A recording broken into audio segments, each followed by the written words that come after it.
నమస్కారం. పులిచేత గారు నాగేంద్రబాబు గారు ఆవిర్భావ సభలో ఏదో అన్నారనేసి తెగ ఫీల్ అయిపోతున్నారు.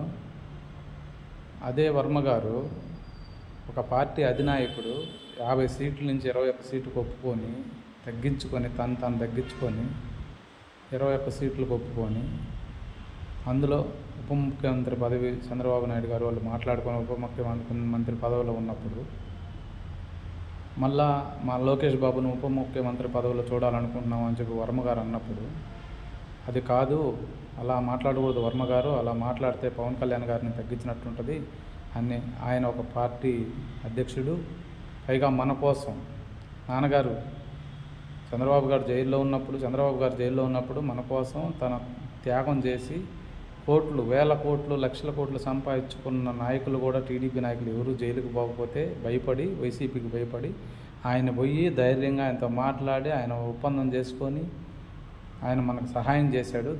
దానివల్ల ఆయనకు ఆ పదవి ఇచ్చారు. ఆ పదవిలో ఇంకొకరు ఉంటే ఆయన తగ్గించినట్టు అవుతుంది, అది కరెక్ట్ కాదు అని ఆ రోజు ఎందుకు మాట్లాడలేకపోయారు పులిచేత గారు? మీరు మాట్లాడేటప్పుడు కొంచెం ఆలోచించుకొని మాట్లాడండి. మీరు మాట్లాడిన అన్నీ కరెక్ట్ అనుకుంటే కాదు, వాటిలో కొన్ని ఏదో ఉంటాయి, ఆలోచించి మాట్లాడాలి మీరు.